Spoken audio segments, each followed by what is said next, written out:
क्या भारतीय जनता पार्टी में साइडलाइन हो रहे हैं कैलाश विजयवर्गीय?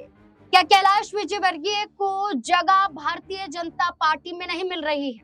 भारतीय जनता पार्टी में बड़े बड़े पदों पर विराजमान होने के बावजूद भी मध्य प्रदेश में भीख मांगने के लिए तैयार हो रहे हैं कैलाश विजयवर्गीय। क्या भारतीय जनता पार्टी से नाराज है? क्या मजबूरन अब सुर्खियों में आने के लिए उल जलूल बयान देते हुए नजर आ रहे हैं? क्या कैलाश विजयवर्गीय भारतीय जनता पार्टी का साथ छोड़ने वाले?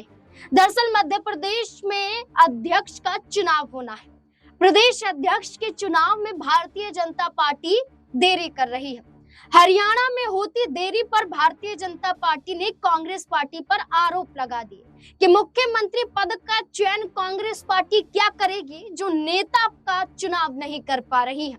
सदन में विपक्ष के चेहरे का चुनाव नहीं हो पा रहा है। ऐसे में सवाल मध्य प्रदेश में भारतीय जनता पार्टी पर खड़े हो रहे हैं। भारतीय जनता पार्टी के लिए तो ये मामूली सा चुनाव है। चुनाव प्रदेश अध्यक्ष पद के चेहरे को लेकर है। मौजूदा वीडी शर्मा भारतीय जनता पार्टी के प्रदेश अध्यक्ष हैं, लेकिन भारतीय जनता पार्टी अब प्रदेश अध्यक्ष के पद में बदलाव कर रही है। ऐसे में वीडी शर्मा की जगह भारतीय जनता पार्टी हाईकमान द्वारा नरोत्तम मिश्रा को आगे किया जा रहा है और नरोत्तम मिश्रा को आगे करने की वजह शिवराज सिंह चौहान और ज्योतिरादित्य सिंधिया जैसे बड़े चेहरे माने जा रहे हैं। माना जा रहा है कि नरोत्तम मिश्रा न सिर्फ भारतीय जनता पार्टी का बड़ा हिस्सा है, बल्कि शिवराज सिंह चौहान और ज्योतिरादित्य सिंधिया के करीबी भी माने जाते हैं। अब ऐसे में उनके बदौलत नरोत्तम मिश्रा आगे किए जा रहे हैं, लेकिन कैलाश विजयवर्गीय का नाम कहीं नहीं दिखाई दे रहा है। अब ऐसे में बड़ी बगावत की बू आ रही है और इसी बीच कांग्रेस पार्टी के प्रदेश अध्यक्ष जीतू पटवारी ने बड़ा हमला बोल दिया है और कैलाश विजयवर्गीय को एक बड़ी नसीहत देते हुए नजर आ रहे हैं। ऐसे में बड़े सवाल खड़े हो जाते हैं। इस सवालों के जवाब लेंगे। मेरे साथ मेरे सहयोगी सिराज मौजूद है। सिराज, मध्य प्रदेश में भारतीय जनता पार्टी के प्रदेश अध्यक्ष का चयन होना है। वीडी शर्मा की जगह एक नए चेहरे को लाने के लिए भारतीय जनता पार्टी तैयार है। नरोत्तम मिश्रा फाइनल माने जा रहे हैं, लेकिन कैलाश विजयवर्गीय जो इंदौर 1 से विधानसभा का चुनाव जीतते हैं, कैबिनेट में मंत्री हैं, वो चाहते हैं कि प्रदेश अध्यक्ष की कमान उन्हें मिले।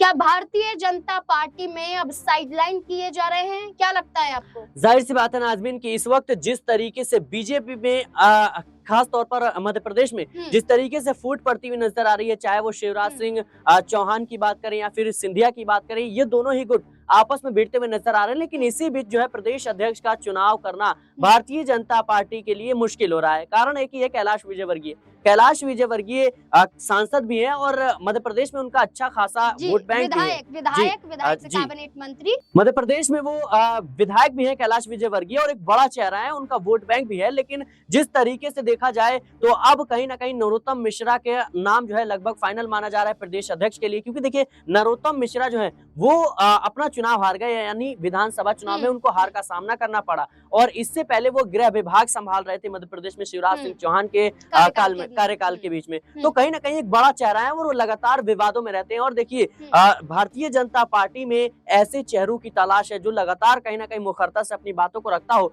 और कहीं ना कहीं देखिए जो उनकी छवि है कोर हिंदुत्व वाली है नरोत्तम मिश्रा की और विवादों में भी रहते हैं। इस लिहाज से भी कहीं ना कहीं उनका नाम आगे किया जा रहा है। और देखिए भारतीय जनता पार्टी में चाहे वो अध्यक्ष हो, चाहे मुख्यमंत्री हो या फिर किसी अन्य बड़े पद की बात हो, तो वहां पर आरएसएस यानी संघ के द्वारा निर्णय लिया जाता है। और जिस तरीके से कह सकते हैं नरोत्तम मिश्रा का सफर रहा है, जिस तरीके से उनकी भाषा रही है, उस हिसाब से माना यह जा रहा है कि कहीं ना कहीं उनके नाम पर मुहर लग चुकी है, उनका नाम फाइनल माना जा रहा है। लेकिन इसी बीच कैलाश विजयवर्गीय की बात करें तो देखिए इस वक्त जो है कैलाश विजयवर्गीय को बड़ी भूमिका में भारतीय जनता पार्टी लाने की तैयारी में नहीं है।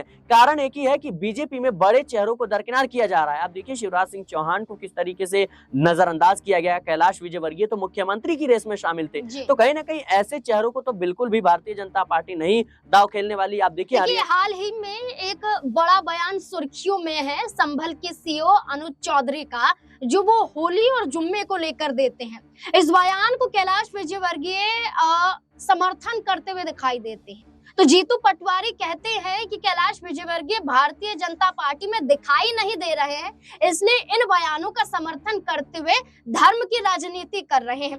इस बयान को आप किस तरीके से देखते हैं? और जीतू पटवारी का कैलाश विजयवर्गीय को नसीहत देना क्या ये दर्शाता है कि वो कांग्रेस पार्टी के जरिए ये संकेत दे रहे हैं कि बीजेपी में आपकी जगह नहीं है, अब आप कांग्रेस पार्टी में आ सकते हैं? देखिए, मुझे नहीं लगता कि जिस तरीके से ये बयानबाजी हो रही है जीतू पटवारी के द्वारा कि वो कैलाश विजयवर्गीय को कह सकते हैं कि बुलाना चाहते हैं, क्योंकि देखिए इस वक्त जिस तरीके से संघ में खास तौर पर जो एक चुनाव की प्रक्रिया चल रही है, क्योंकि देखिए आप चाहे वो मध्य प्रदेश की बात करें या फिर छत्तीसगढ़ की बात करें या फिर राजस्थान की बात करें या अन्य राज्यों की बात करें, तमाम बड़े पदों पर कहीं ना कहीं संघ नियुक्त करता है, संघ का जो फैसला आता है। चाहे आप दिल्ली की बात करें तो ये तमाम जो चेहरे हैं वो आरएसएस के हैं, और भारतीय जनता पार्टी में जो आरएसएस के चेहरे हैं उनका कहीं ना कहीं एक प्रमुखता से उनको आगे बढ़ाया जाता है, और इसी लिहाज से देखा जाए तो नरोत्तम मिश्रा का नाम फाइनल माना जा रहा है। लेकिन कैलाश विजयवर्गीय की बात करें तो कैलाश विजयवर्गीय कहीं ना कहीं अपनी इन तमाम सुर्खियों को लेकर के चर्चा में आना चाहते हैं, हाईलाइट होना चाहते हैं, ताकि वो नजरों में आए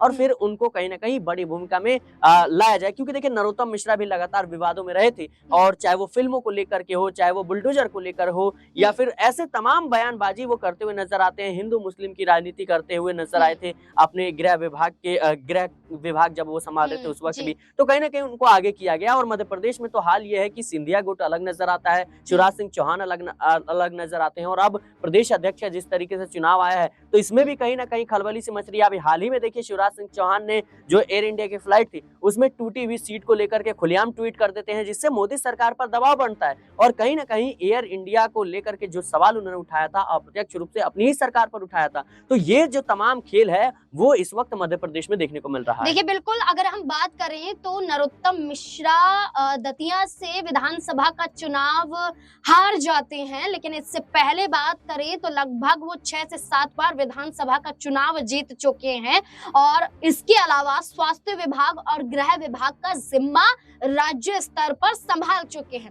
लेकिन कैलाश विजयवर्गीय की बात करें तो कैलाश विजयवर्गीय भी 5 से 6 बार अपना विधानसभा चुनाव जीत चुके हैं, कैबिनेट में मंत्री पद संभाल चुके हैं, और साथ ही साथ संगठन महासचिव भी रह चुके हैं, यानी कि केंद्र के स्तर पर भी वो बड़ी जिम्मेदारियों को संभाल चुके हैं, और साथ ही साथ प्रदेश प्रभारी भी बनाए गए चुनाव के दौरान। और खुद कैलाश विजयवर्गीय ने कहा था कि शिवराज सिंह चौहान के नेतृत्व में चुनाव नहीं जीत पा रही बीजेपी, इसलिए कैलाश विजयवर्गीय के चेहरे का अब इस्तेमाल भारतीय जनता पार्टी कर रही है, और भारतीय जनता पार्टी उनके बदौलत हरियाणा और अन्य राज्यों में चुनाव जीत पाई है। अब ऐसे में कैलाश विजयवर्गीय दबाव बना रहे हैं, क्योंकि हाल ही में एक सम्मेलन के दौरान अमित शाह से मुलाकात करते हुए कैलाश विजयवर्गीय अपना दौरा तक कैंसिल करवा लेते हैं।